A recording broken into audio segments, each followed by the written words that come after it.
patriotism, faith, national unity, education, fiscal responsibility, civility, the values that define America. Fascinating stories and talks from America-loving patriots dedicated to preserving freedom, opportunity, and justice. Welcome to the Friends and Fellow Citizens podcast.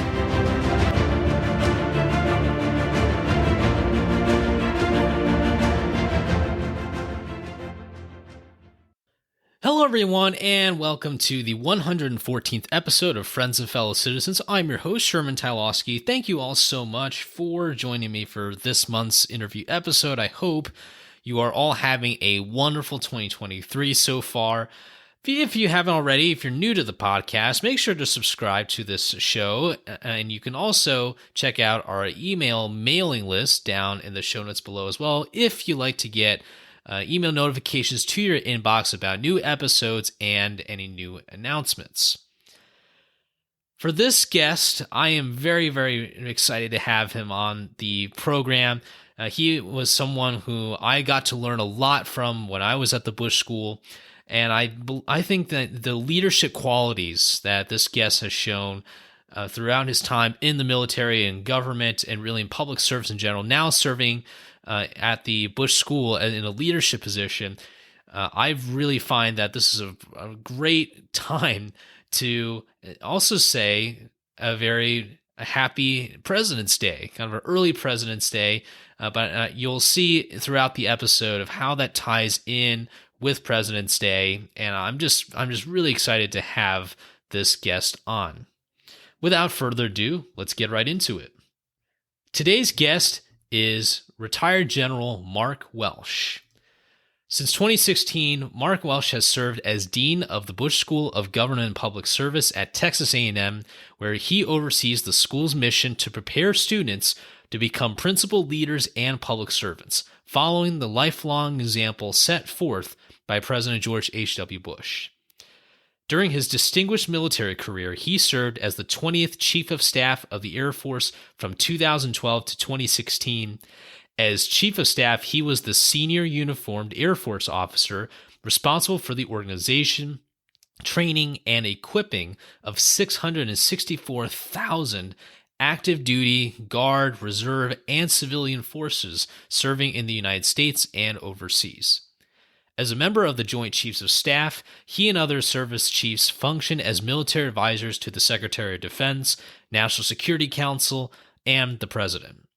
Prior to becoming Chief of Staff, Welsh previously served as commander of the U.S. Air Forces in Europe and commander of NATO's Air Command at Ramstein Air Force Base in Germany.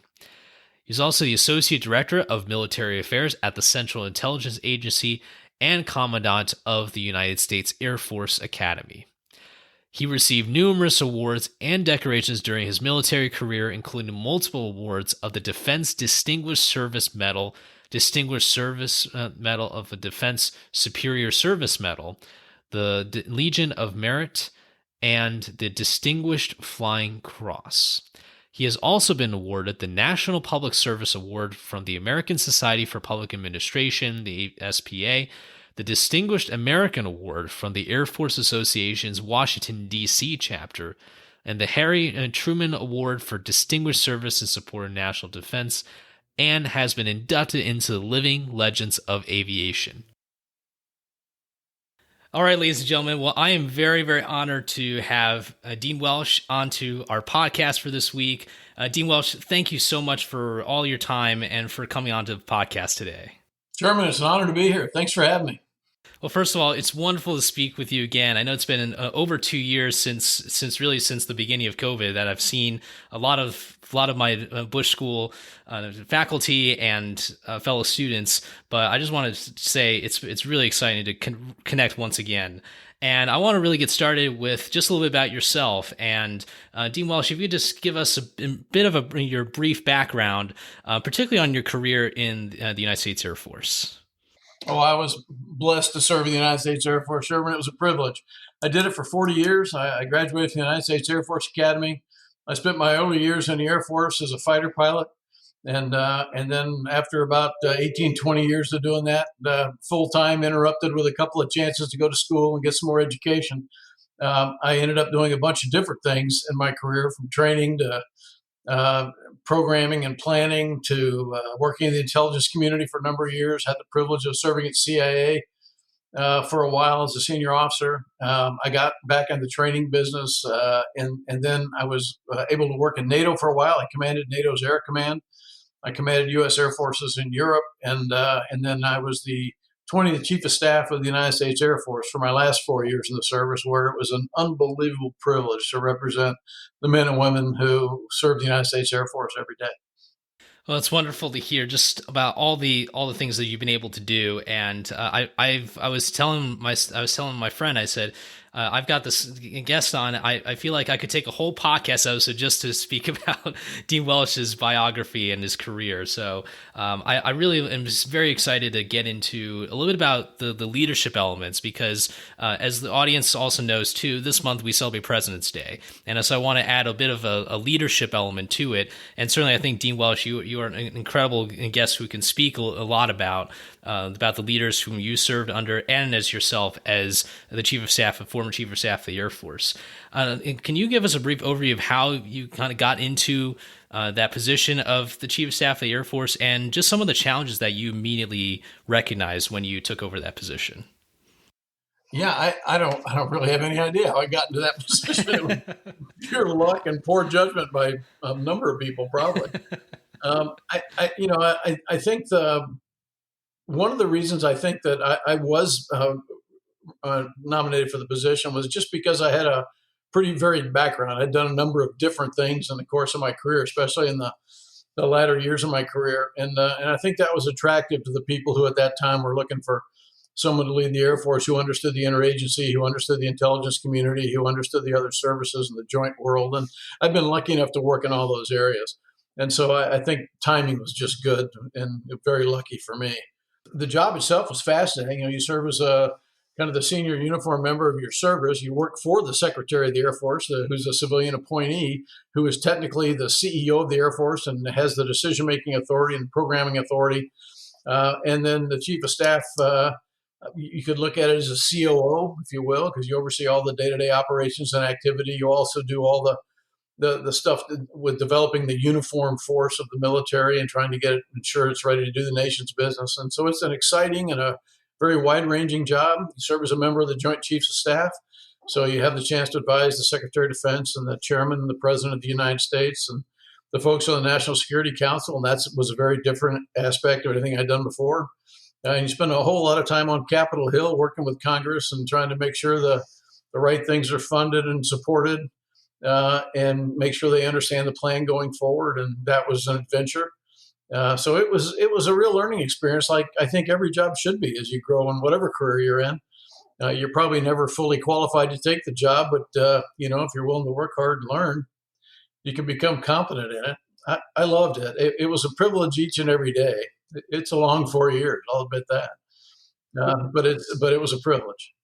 What's interesting about the time period of your service, Dean Welsh, is that was really, at least from my recollection, and I guess I'm really taking a little bit from my education at the Bush School, which is really something I've called the pivot to Asia, which was a foreign policy strategy that was adopted by the Obama administration, and certain elements, I think, interesting enough, have carried on through the Trump administration into the Biden administration. What elements of foreign policy were of importance to you as you were Chief of Staff of the Air Force in terms of building capacity and ensuring that we were capable of almost any situation that we could encounter as the United States?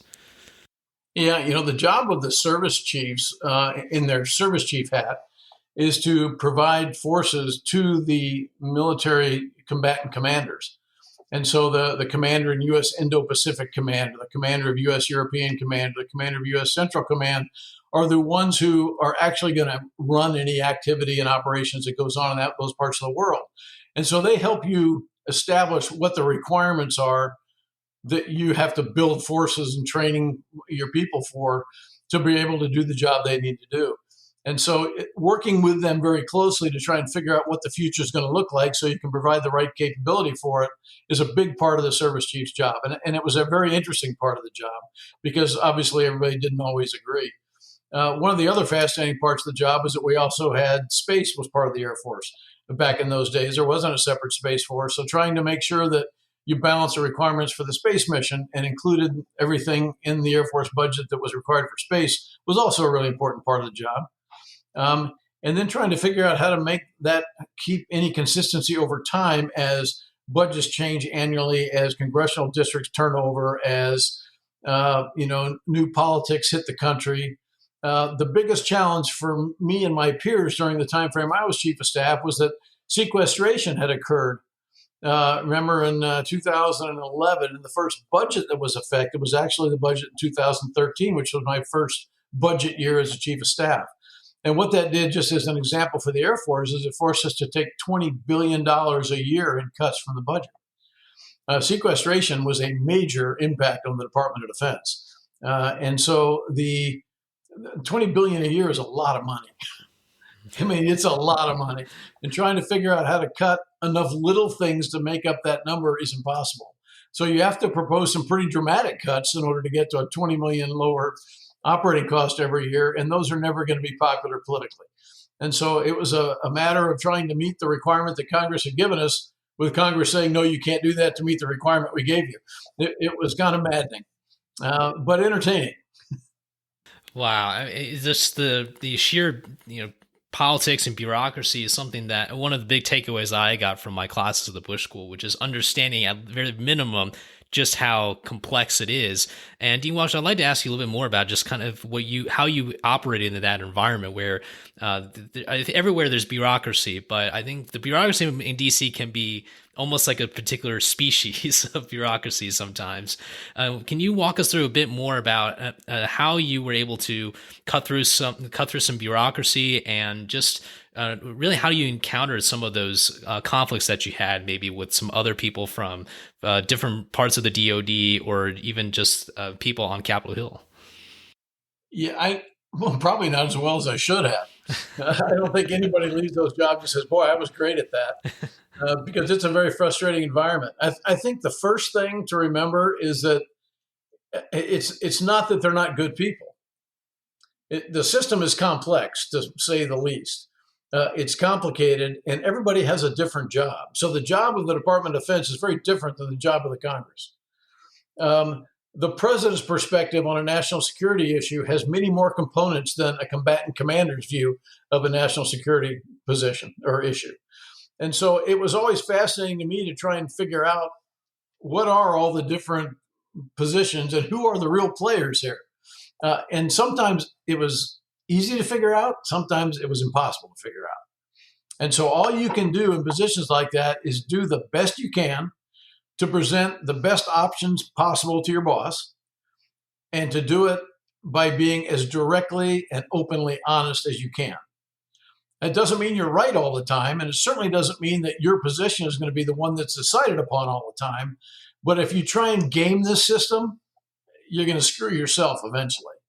And so, one of the things that was interesting to me is when you first confirmed in the job I have by the Senate Armed Services Committee, which is the committee that actually confirms you into the job of a service chief.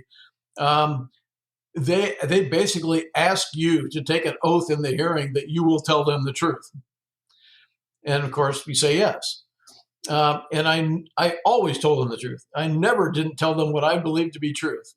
And I was accused of misleading them, of being disingenuous, of lying, unbelievable stuff they would say back to you when you just told them the truth.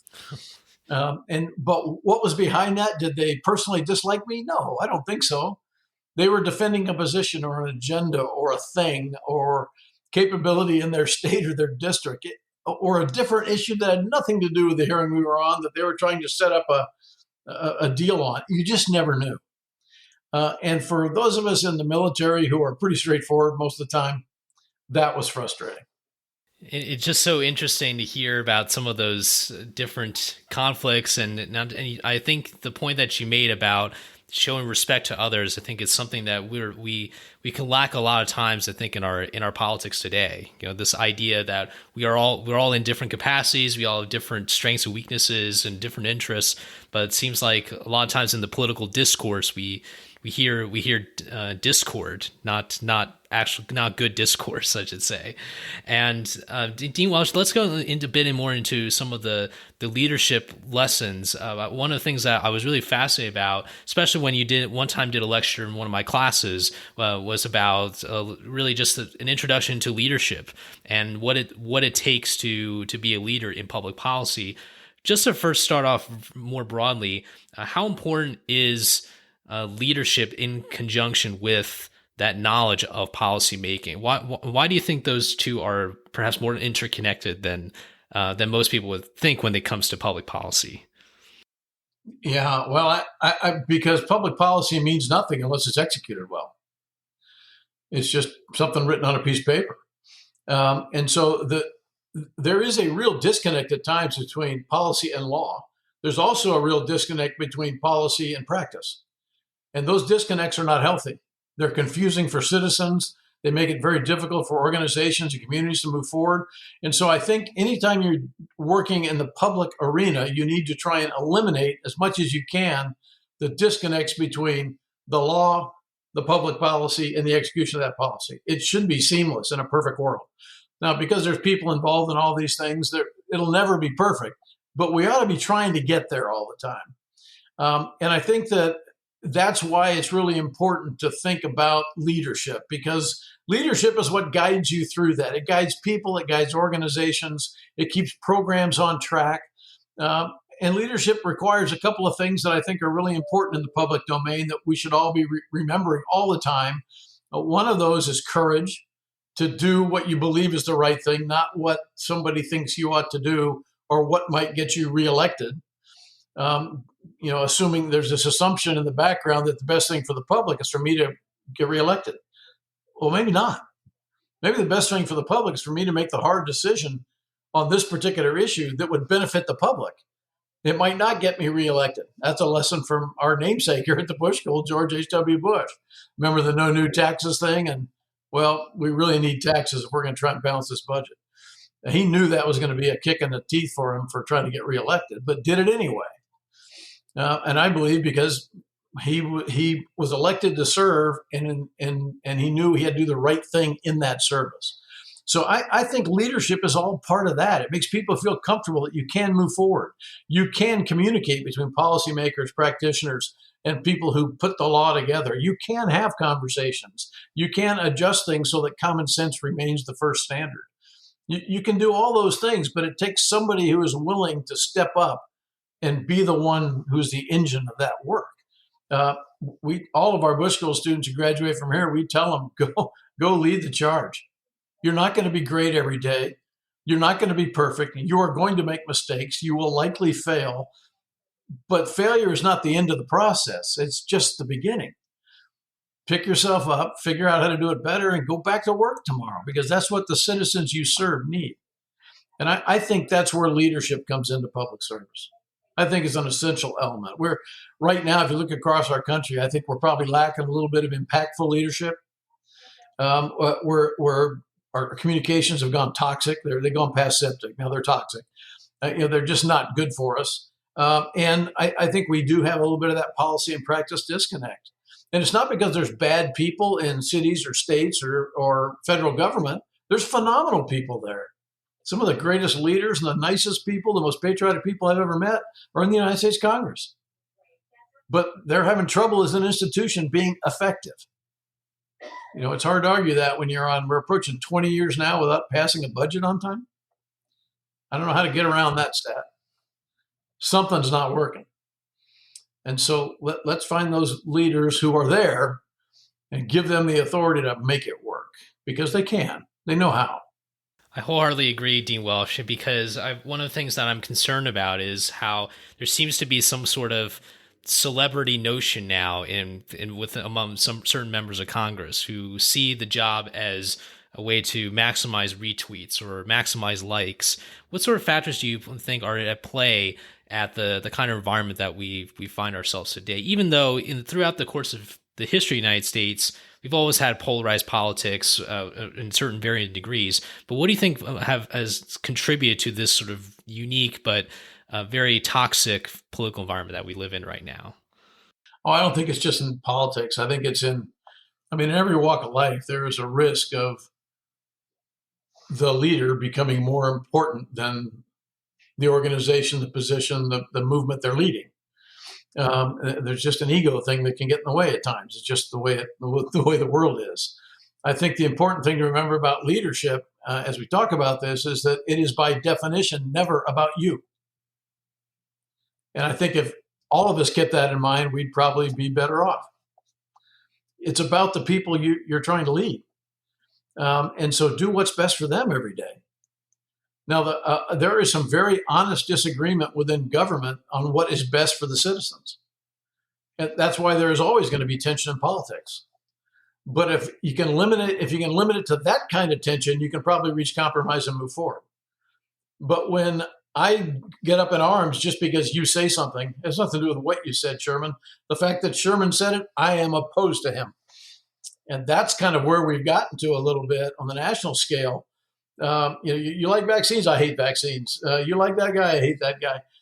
You like this? I don't like that. I mean, it's just that's what we're doing. Everybody is demanding a conversation, but nobody really wants to listen to what you have to say.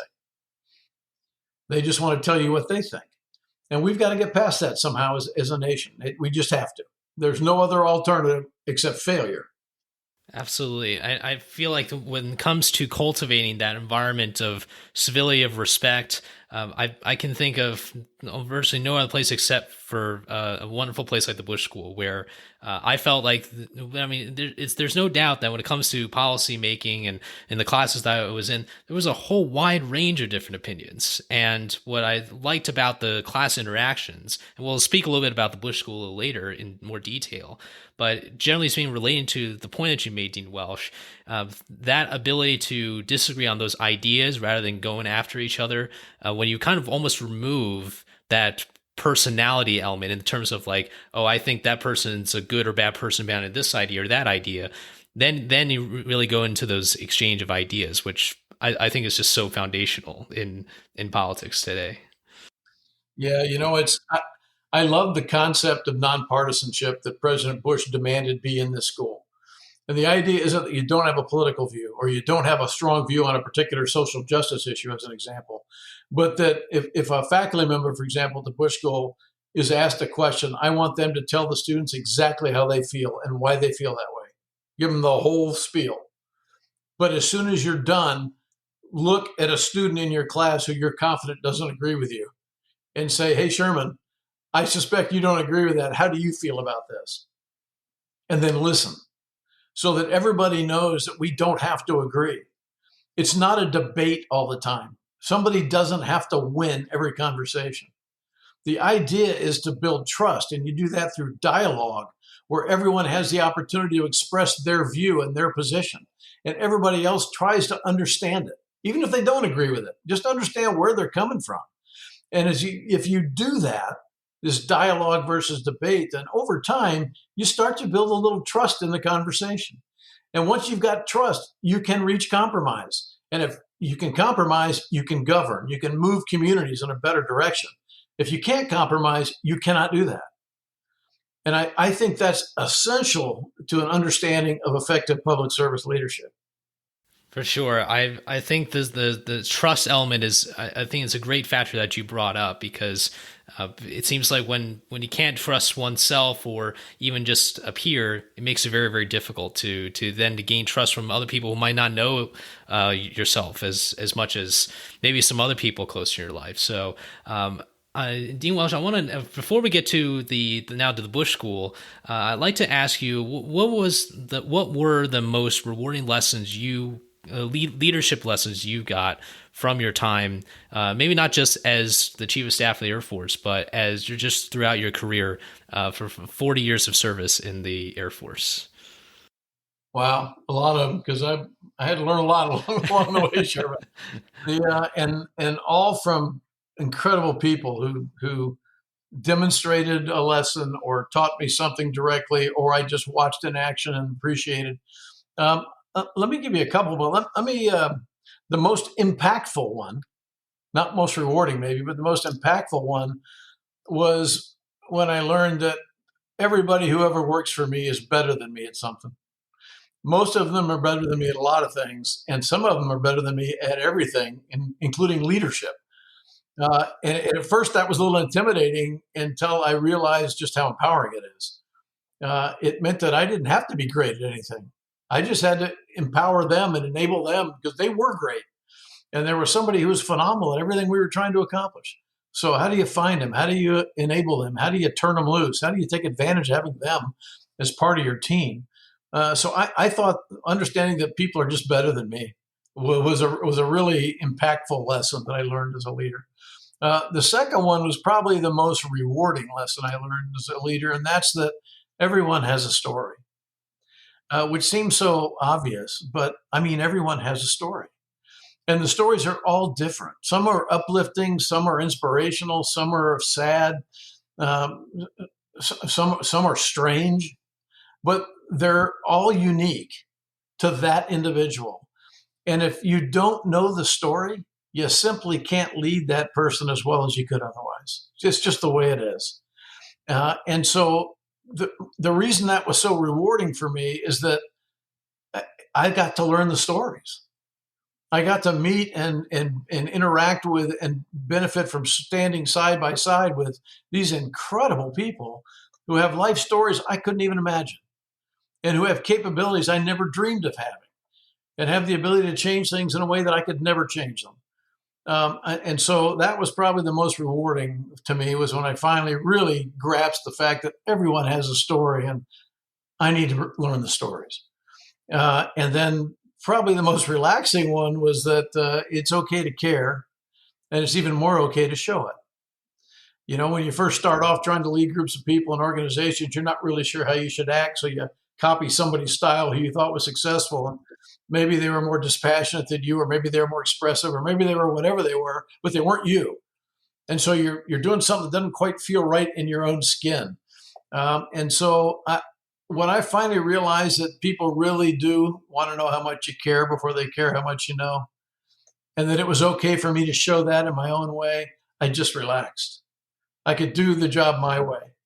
I could let them be heroes, and I could kind of recognize that. But I wanted to make sure they knew I always cared. I cared about them. I cared about their job. I cared about their training and their preparation for their next opportunity. I cared about their family. I cared about their equipment. I cared about all of it. And the one thing that I can pride myself on, looking back, I screwed up a lot of stuff, but I never quit caring. Wow, it just seems like when it comes to the leadership lessons, it really is all about, as you alluded to earlier in the episode, which is it's never, as a leader, it's not about you, it's about other people. And I feel like when you were chief of staff Air Force, you had those opportunities to just talk with people, just to get to know them, and you can't do that without having, you know, those in-person interactions or those lively conversations, maybe over a coffee or somewhere. Is that the kind of environment that you try to cultivate, or what other elements did you find were important in building that? Yeah, I think it's true there, and it's true professionally. You know, before you bring people in the organization, or when they arrive, if you don't get to pick them, learn about their professional background. Sit them down, talk about what they've learned and why they have the skill set they think they have. What do they need to get better at it? Figure out what motivates them.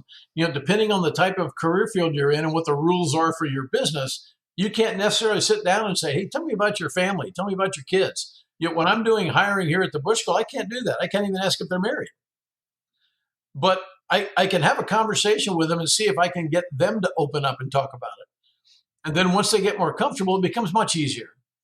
And so or even if you hire a talented person, once they're on board, you can actually have this conversation. And eventually they'll open up. Once they know you care, they will talk to you about the things they really believe in. They'll talk to you about the things they value the most. They'll talk to you about both their personal and their professional priorities. They'll talk to you about the things that scare them. They'll talk to you about the things they're worried about. They will do that, but you've got to make the effort to do it. You've got to be there. You've got to be present. You've got to do the wandering around and checking in on people. You have to do the one-on-one conversations. And if you can get that happening at every level of your organization, then somebody knows everybody. That makes sense?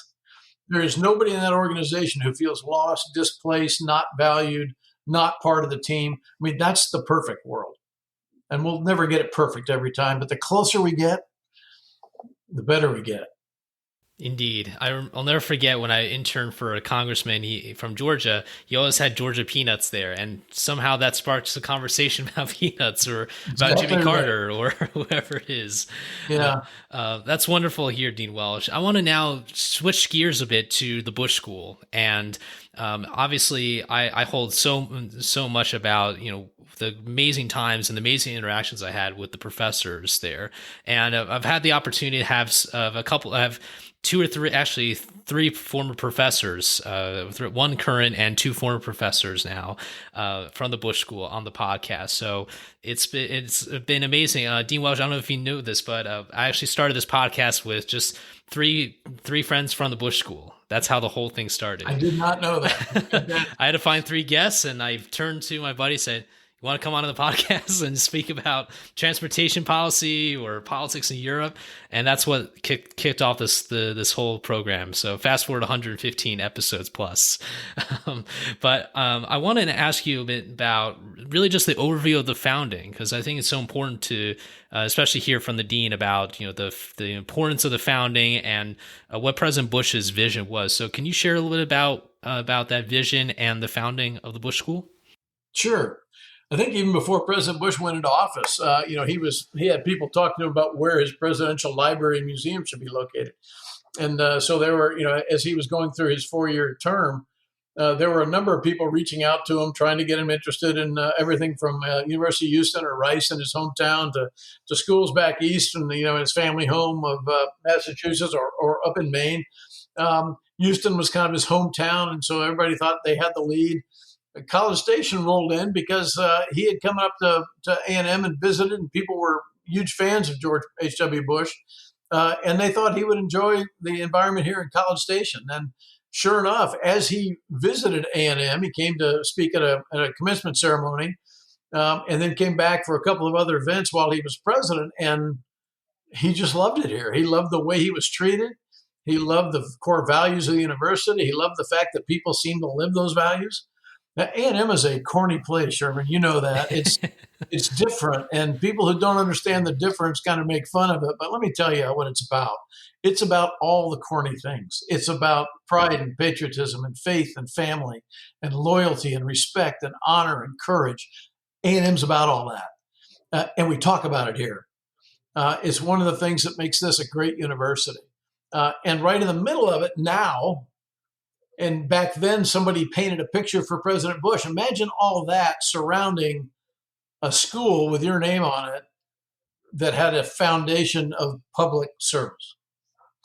And I think that idea connected with President Bush almost instantly.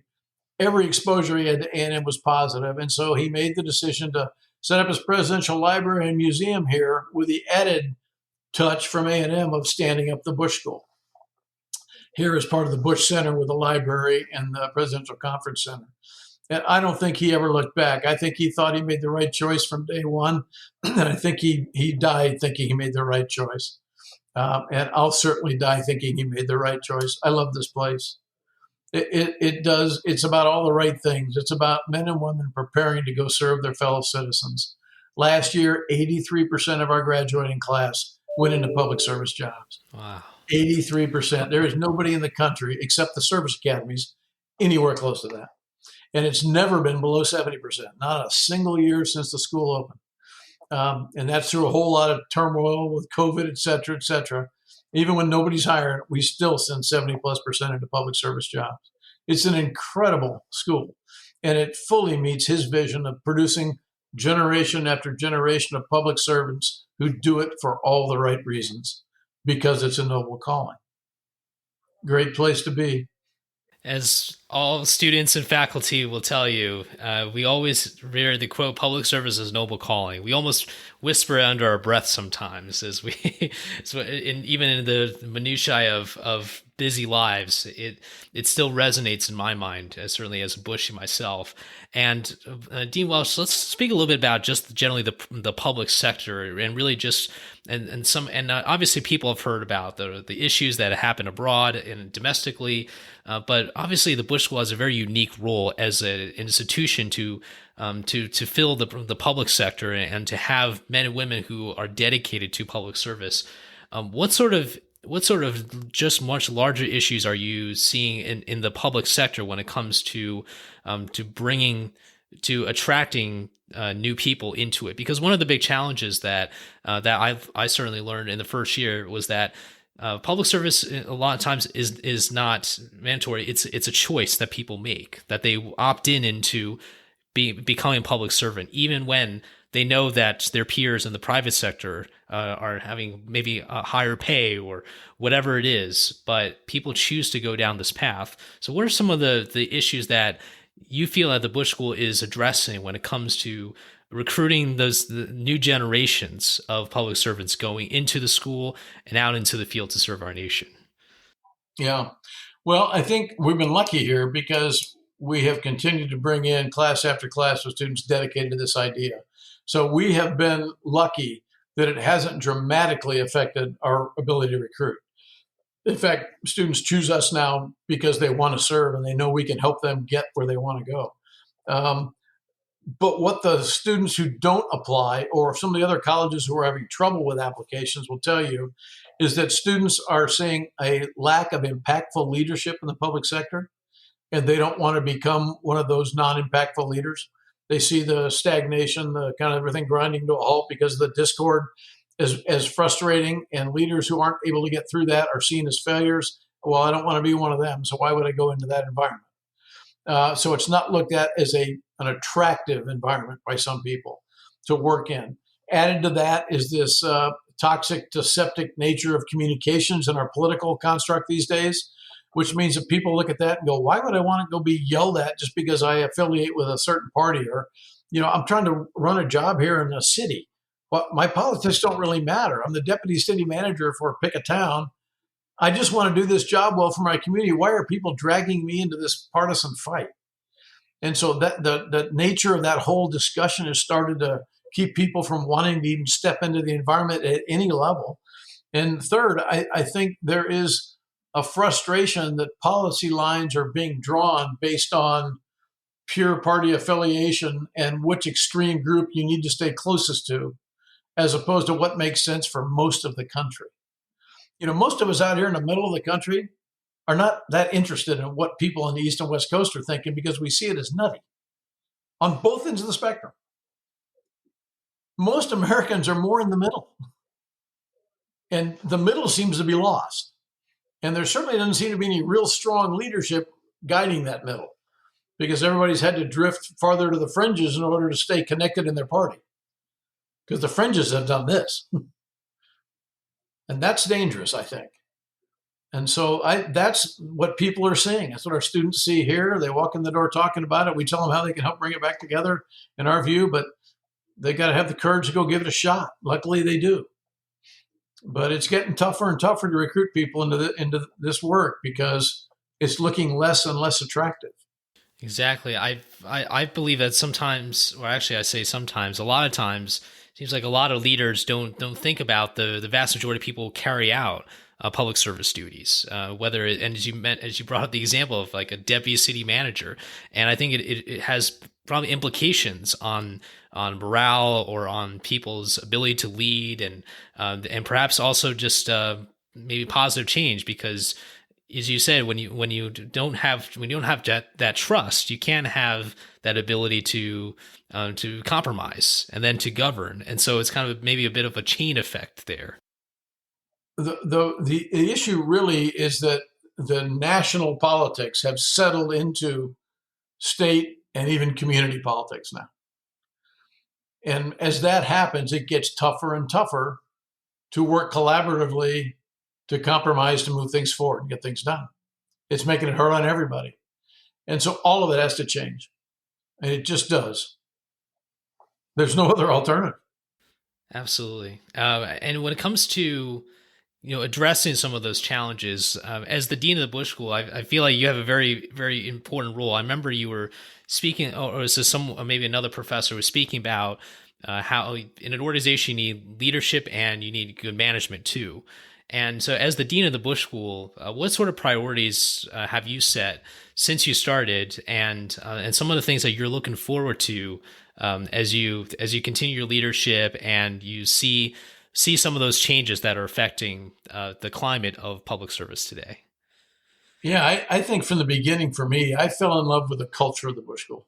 This idea that public service is a noble calling, this idea that we are here to prepare to help our fellow citizens. It's the only reason I took the job, because our students believe that. Clearly, when I came to interview, I felt that in the student body. And anything we can do here to help students prepare to go be that kind of public servant is worth doing. The So I think the culture part of this is really important. We can't lose that. The Bush School has grown from 360 students last year to about 2,600 this year. So it is a big change. We now have undergraduate students, PhD students, master students. So not losing that culture, that focus is really, really important to us.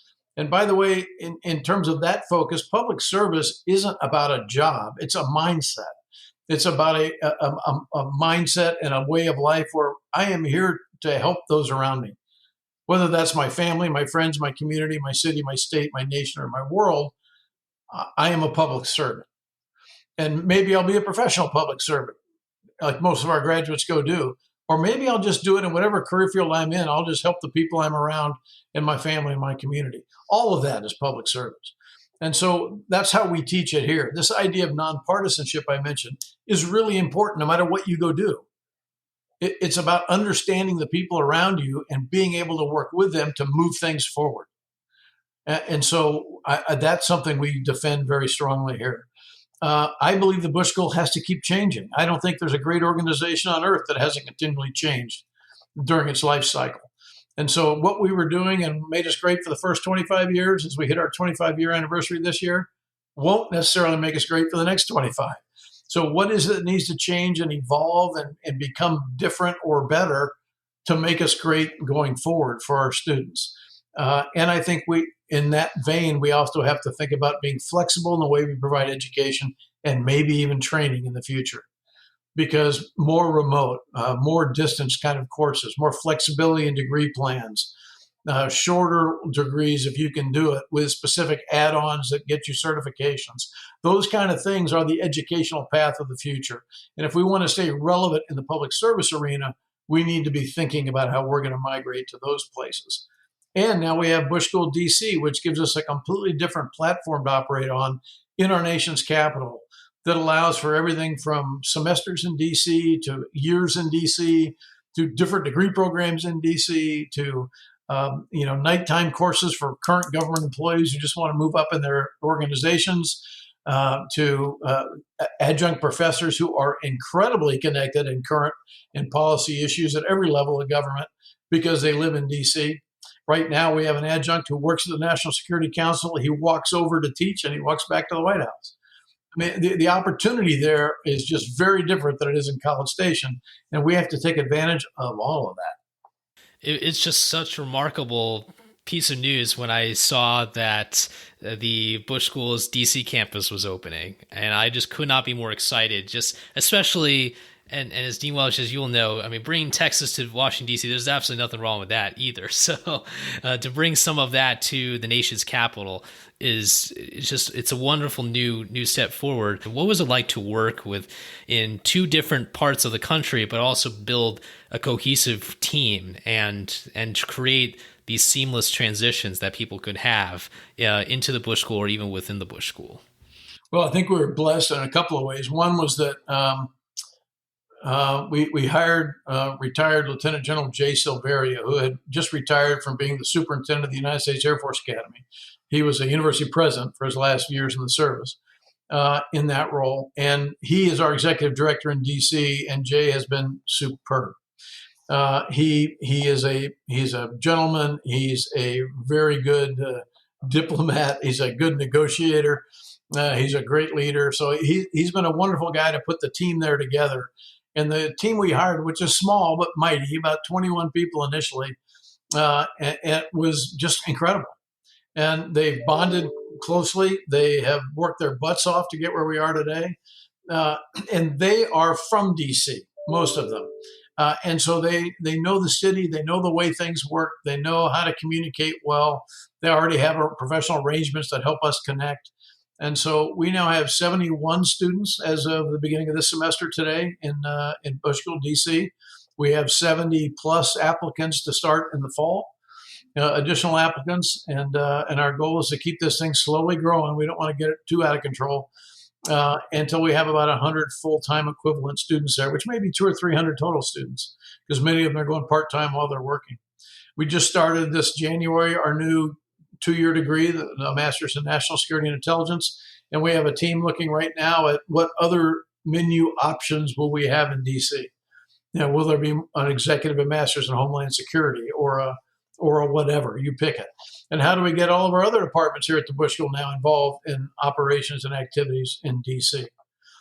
So it's a really exciting platform to have. We're really fired up about having it there. But I think the team we put together made this ridiculously easy on me and the staff here because they just took it all on.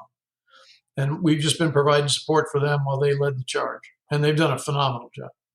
It's so exciting, especially imagine so many people on physically in DC, to be able to have that physical location to do their studies and knowing that A&M is there I mean, I've seen the location on Google Maps, just blocks from the White House. It's just incredible location. Yes, 4 blocks due north of the White House. Wow. Oh, on L Street between 16 and 17. It's a great location. It's like winning the lottery almost. Finding that kind of location. That's wonderful to hear, Dean Welsh. Now I want to transition into our final section here, which is going back to earlier when I indicated that the release of this episode will be in February. Obviously, we celebrate President's Day. And before I get into the actual President's Day, Dean Welsh, obviously you served under President Obama, and obviously you worked very closely with President Bush and the family when they were obviously helping with continuing the visits and the leadership.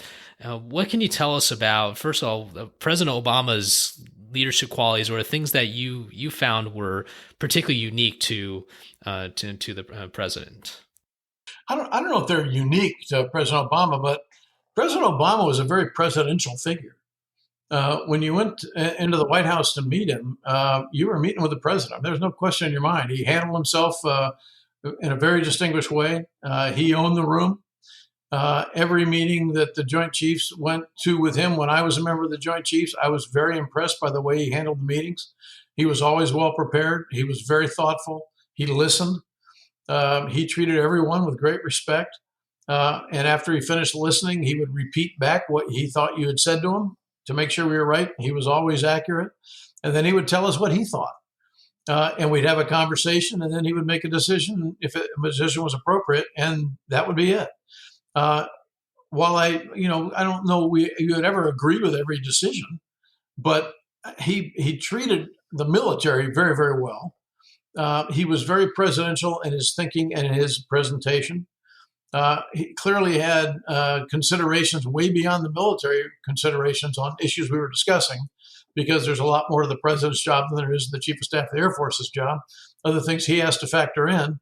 But I was very impressed with President Obama. Mrs. Obama was the same way. She was also very gracious, and she was a wonderful presence and very respectful, and did an incredible amount of good for military spouses and families, by the way. She and Dr. Biden, working together, made some incredible advances for military families. So I had great respect for all of them. President and Mrs. Bush were just a different level, in my view, though. And I didn't know them for years. I met them after I got here. And so I only had a couple of years while they were in good health to get to know them, but they were incredibly gracious. They invited my wife and I to Houston for lunch and for dinner, and they would come here for events, and we'd get to visit with them. The one thing I can tell you, that if people haven't met them, they were the most normal people you will have ever met. That was the most remarkable thing to me. They were just completely normal. They laughed and joked and loved their kids and loved each other, and poked fun at each other, and enjoyed situations and enjoyed people. And they were just human, which I think may be the most remarkable thing about President Bush. He never lost that humanity.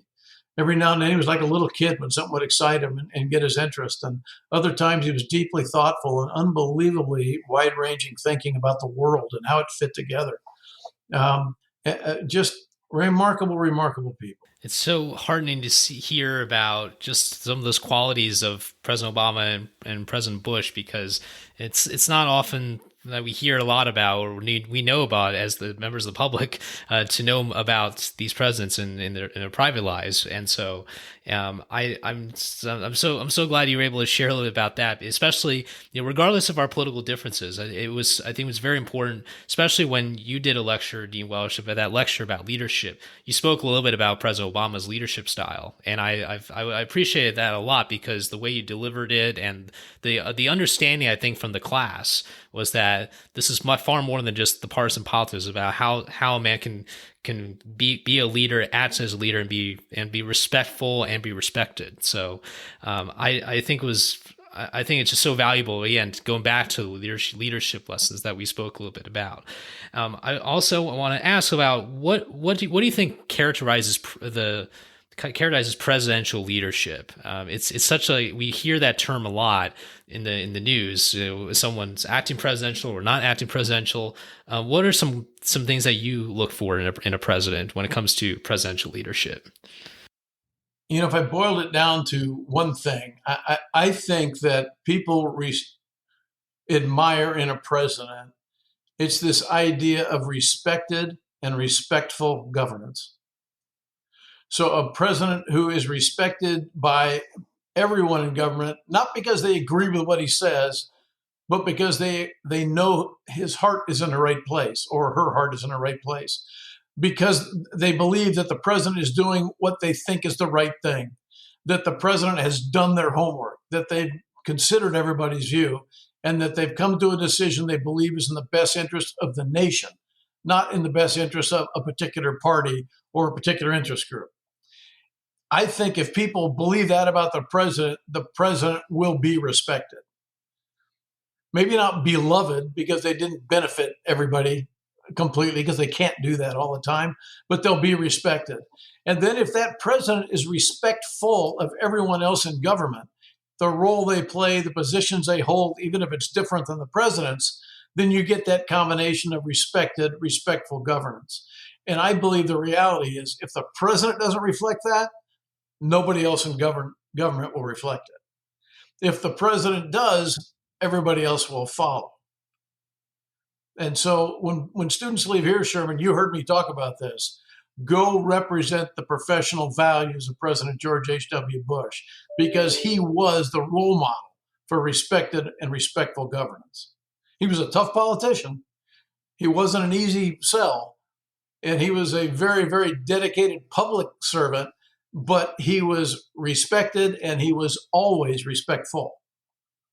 And just that would change things.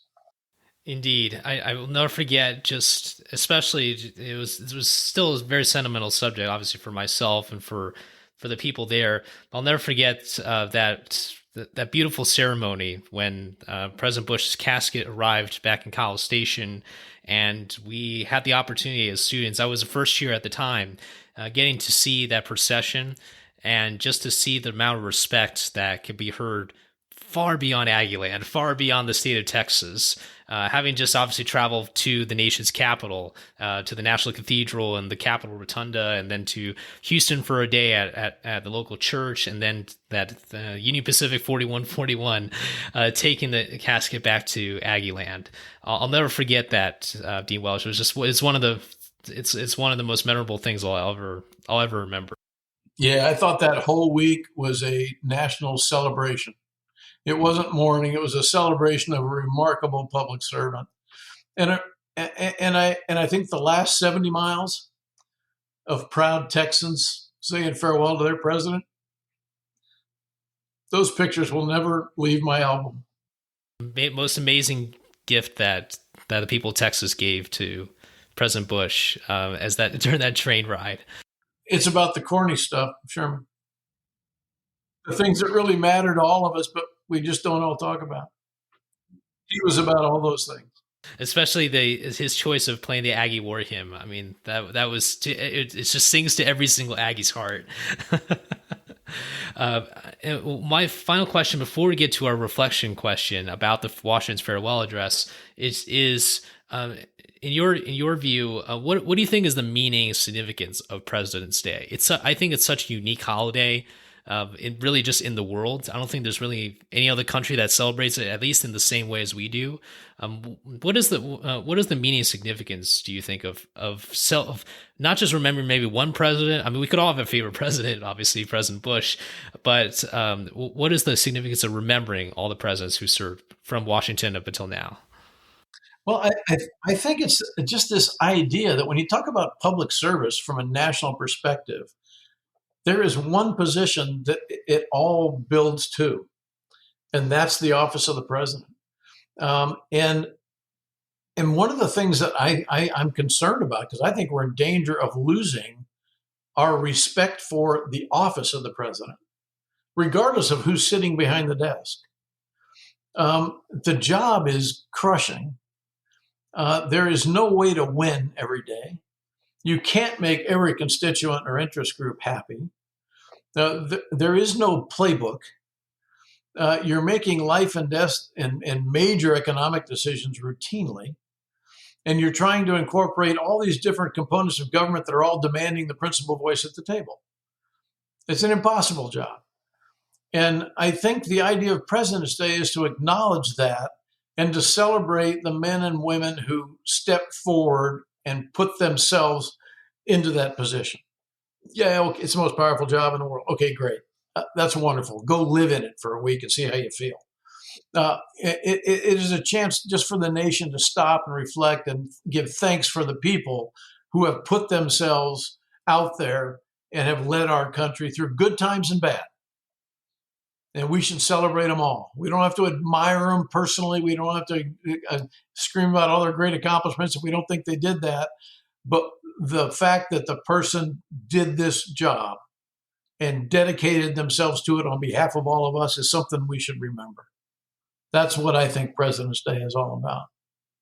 Absolutely. As you said, it's a celebration, and I think it's American history. It's a vacation. It's a lot of things, but especially as we've spoken about President Obama, President Bush, and as well as really just public servants in general, I think it's just so fitting to discuss this on this episode. Dean Welsh, my final question to you before we wrap up is, as you all know, as the audience knows, this podcast is built on Washington's farewell address and really some of those principles that came out of that speech, which I consider is like the first speech from a president to the people, and really revolving on patriotism, faith, national unity, education, fiscal responsibility, and civility, just as some of those themes there. What sort of values do you think can apply to the conversation we've had today about the Bush School, about presidential leadership, and really just in general, the just some final thoughts that you have about the podcast and about the topics we covered today? I thought Washington's farewell address essentially can be summed up in the phrase, "We the people." We the people. Because it focuses on the things that bring us together, not the things that drive us apart. We tend to start conversations these days with the things that drive us apart. Want to talk about social justice? Okay, let's have a session. We'll start with white fragility. Well, every white person in the room just clenched their butt cheeks. That's not the place to start. Let's start in a place where we agree. We believe that everyone deserves to be treated with respect. We believe this country gives us opportunity. We believe that freedom has value. We believe that every American should decide their own fate based on their own skill, their own effort, their own work ethic. We all agree with those things. And if somebody doesn't feel they're entitled to those, then let's figure out why not. Let's fix that. But don't start from different places. And I think that's what Washington said. He just reminded everybody of the things that matter, those corny things: patriotism, faith, national unity, education. It's we the people. We are now responsible and accountable for this baby thing we call the United States. How do we shepherd it? How do we keep it moving forward? And I think we should revisit that constantly in the U.S. Every time the president changes, we should revisit this idea. How do we shepherd it in the right way? People who don't value this country, I hate to say leave it, but you decide. You got to be kidding me. Go live someplace else and then come back. I've been all over the world. I don't want to stay anywhere else. I'm always coming back here. And I want to do whatever I can to help make our communities and our states and our nation better. Because we're never going to be good enough. We should always be improving. But don't act like this is a horrible place to live and be a citizen of. You've got to be kidding me. What world are you living in? I just think that's what he was saying. Okay, we got it. Careful what you ask for. We now have a nation, and we, the people, have to preserve it. Nobody else is going to do it for us. So as we sit back and watch things unravel in our own minds as to what's happening around us today, we can't just wait for someone else to do it, because we, the people, are the only ones with the power to do it. Step up.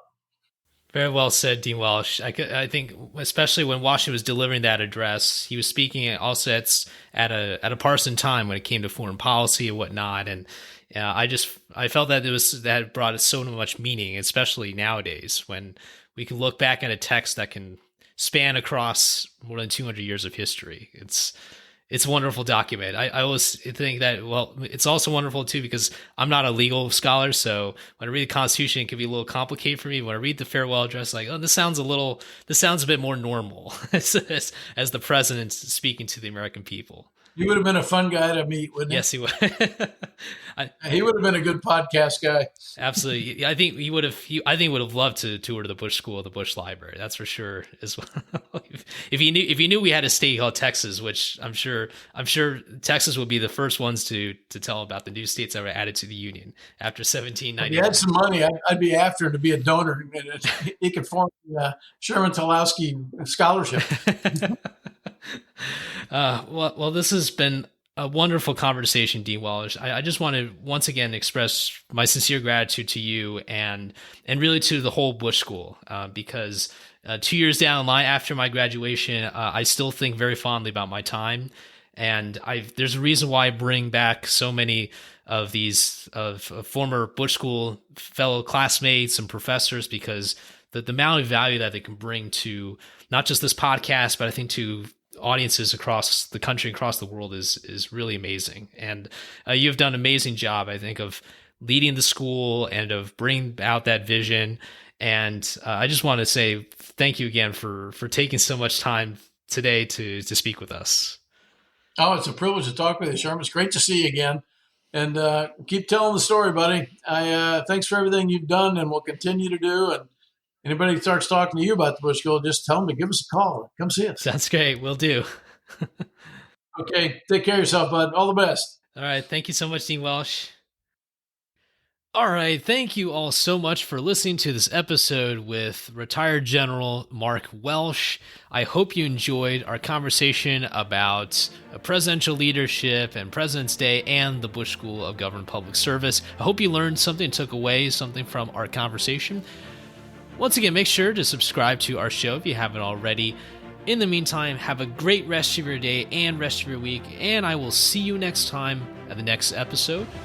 And remember, a day in America is always better when we are with our friends and fellow citizens.